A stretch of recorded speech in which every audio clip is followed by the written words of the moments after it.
Assalamualaikum warahmatullahi wabarakatuh. Kepada yang terhormat Ibu Sumarni selaku dosen pengampu MK Kepanitraan semester 6 di Fakultas Syariah Umpri, kami berdua, saya Dadang Setiawan dan Sudarno, akan melaksanakan tugas kelompok sebagaimana yang telah ditentukan.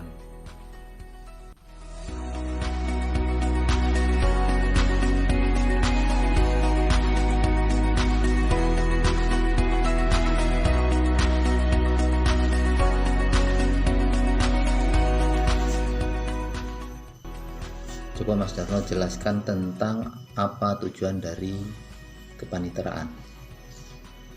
Tujuan kepanitraan ialah sesuatu yang akan dicapai atau dihasilkan dalam waktu 5 tahun ke depan, dan tujuan itu mengacu kepada pernyataan visi dan misi kepanitraan Mahkamah Agung Republik Indonesia. Nah, sekarang giliran saya mau nanya kepada Mas Dadang. Boleh. Apa saja fungsi kepanitraan Mahkamah Agung? Coba sebutkan.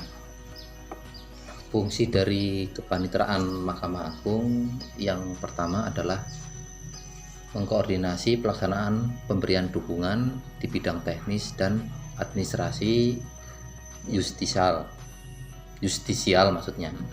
Terus yang kedua, koordinasi urusan administrasi keuangan perkara di lingkungan Mahkamah Agung. Selanjutnya, pelaksanaan pemberian dukungan di bidang teknis dan administrasi justisial. Terus yang keempat, pembinaan lembaga teknis dan evaluasi. Dan yang terakhir, pelaksanaan administrasi kepanitraan. Sip. Gantian saya ya yang nanya ya. Oke. Baik, langsung saja. Sebutkan 5 hal pokok dalam pola pembinaan dan pengendalian administrasi kepanitraan. 5 hal pokok. Oke. 5 hal pokok. Yang pertama, pola prosedur penyelenggaraan administrasi perkara tingkat pertama, banding, kasasi, dan peninjauan kembali. Yang kedua, pola tentang register perkara. Yang ketiga, pola tentang keuangan perkara. Yang keempat, pola tentang laporan perkara. Dan yang terakhir atau yang kelima yaitu pola tentang kearsipan perkara.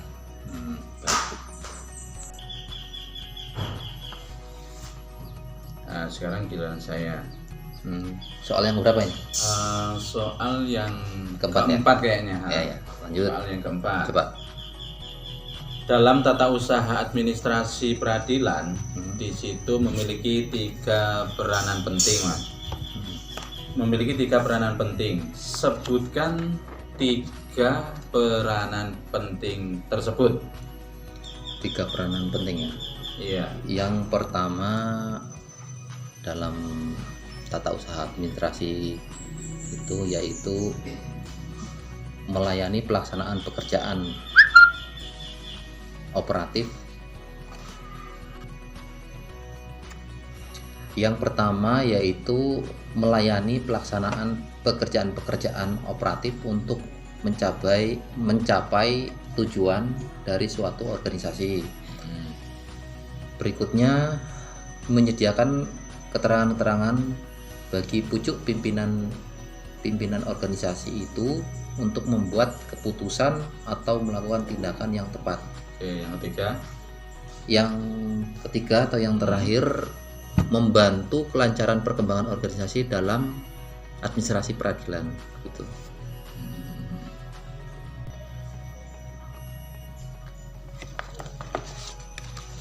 Aduh, ini bukunya.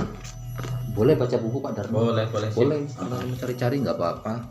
Sekarang yang pertanyaan yang kelima ya. Yang kelima. Saya ya giliran ya. Ada di dalam kepanitraan itu ada namanya panitera muda dan macam-macam, ada pidana, panitera muda perdata. Kalau untuk tugas Panitera Muda Perdata apa tugasnya? Mas Tarno. Tugas Panitera Muda Perdata. Tugas Panitera Muda Perdata yaitu membantu daripada hakim dengan mengikuti dan mencatat jalannya persidangan, melaksanakan administrasi perkara, mempersiapkan persidangan perkara, menyimpan berkas perkara yang masih berjalan, dan urusan lain yang berhubungan dengan masalah perkara perdata.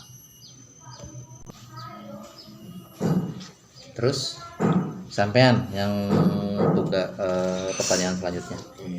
Yang ke-7 ya? Apa yang ke-6? Ke-6 kayaknya. Oh, ke-6 ya. Ke-6.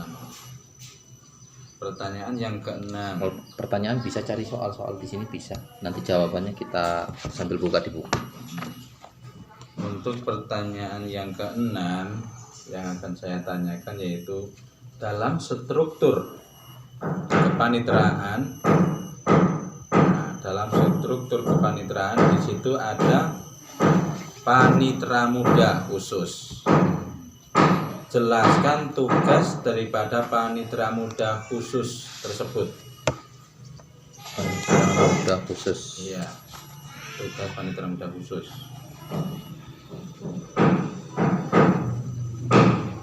Kalau untuk tugas Panitera Muda khusus yaitu melaksanakan administrasi perkara di bidang perkara khusus, antara lain perkara tindak pidana korupsi dan perkara khusus lainnya sesuai dengan ketentuan perundang-undangan yang berlaku.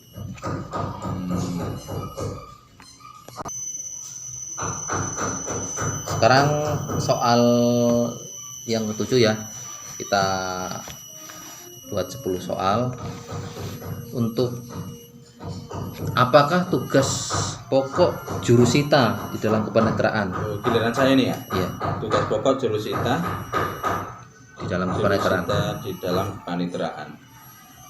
Tugas pokok daripada jurusita di dalam kepaniteraan yaitu melaksanakan perintah yang diberikan oleh ketua pengadilan atau ketua sidang dan panitera untuk melakukan pemanggilan, penyampaian pengumuman teguran, protes-protes, dan pemberitahuan putusan pengadilan menurut cara-cara berdasarkan ketentuan undang-undang.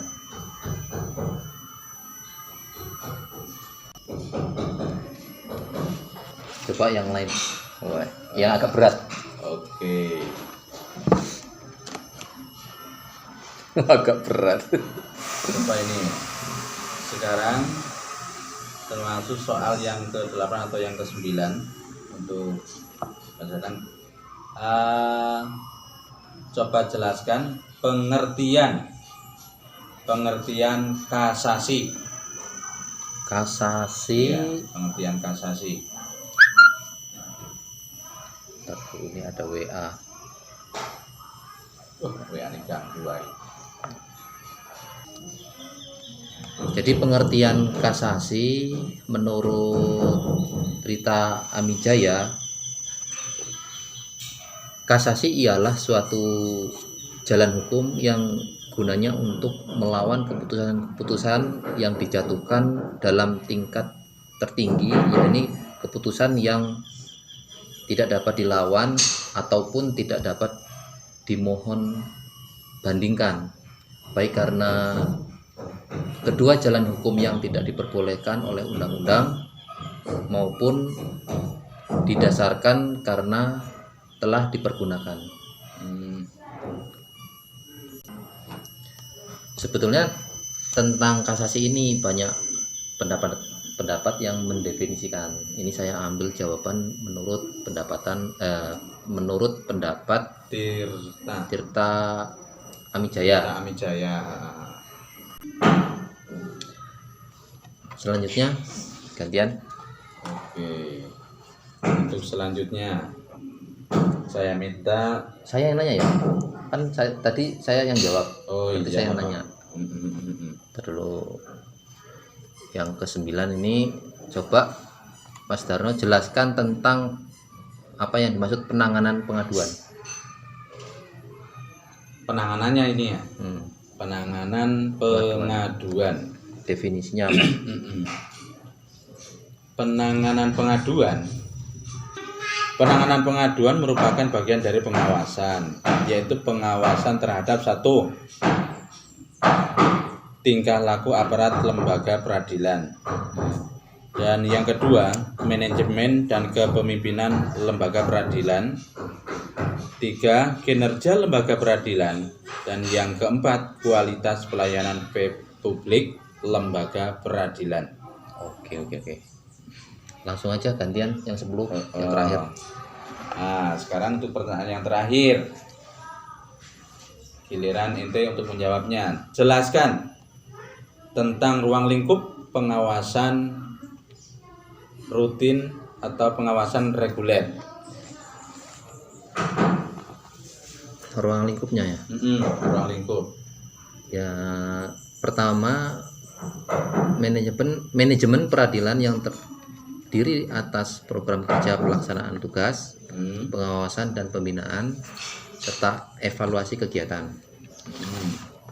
Yang kedua, administrasi peradilan yang terdiri atas administrasi perkara, administrasi persidangan, dan pelaksanaan eksekusi serta administrasi umum.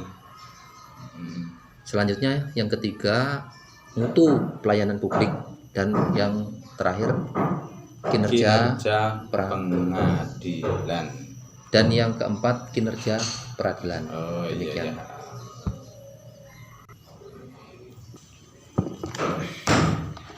Ya, demikianlah tadi tugas kami berdua untuk mata kuliah kepanitiaan. Apabila ada kurang dan lebihnya, kami sekelompok mengakhiri. Assalamualaikum warahmatullahi wabarakatuh.